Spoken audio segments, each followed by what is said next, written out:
पहलगाम की घटनाओं को लेकर देश के नागरिकों में हर तरफ आक्रोश देखा जा रहा है। इसी संदर्भ में राष्ट्रवादी शरद पवार गुट की ओर से एसपी मुमक्का सुदर्शन को एक निवेदन सौंपा गया।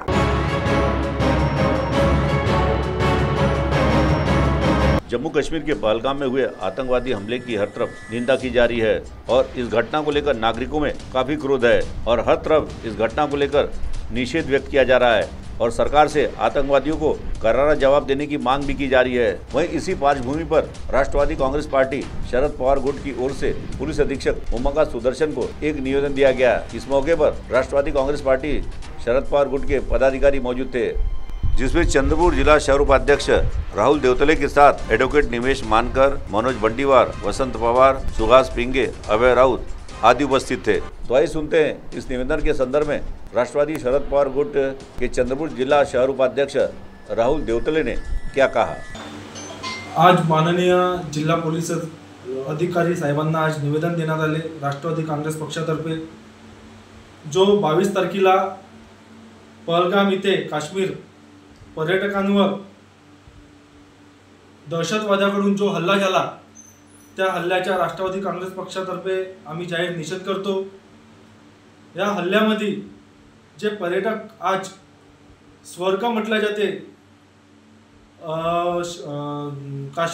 काश्मीर इथे जो स्वर्ग आहे त्या स्वर्गात जो आमच्याकडले जे पर्यटक फिरायला गेले त्या पर्यटकावर असा भारी हल्ला झाल्यानंतर हे खूप मोठी शोकांतिका आहे।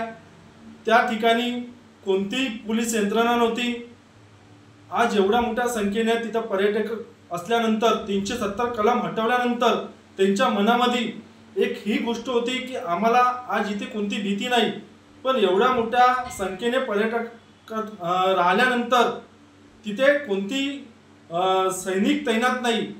अगर आज तिथे सैनिक तैनात असते तर एवढा मोठा हल्ला झाला नसता, आमच्या पर्यटकांवर एवढ्या मोठ्या संख्येने गोळीबार झाला नसता।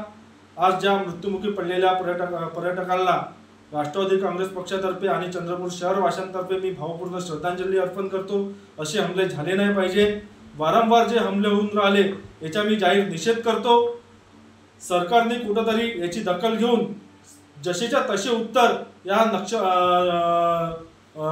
आतंकवाद्याला दिले पाहिजे, अशी आम्ही राष्ट्रवादी काँग्रेस पक्षातर्फे जाहीर मागणी करतो। जय हिंद, जय महाराष्ट्र। CTV के लिए हमारे प्रतिनिधि वैभव यारकर की रिपोर्ट।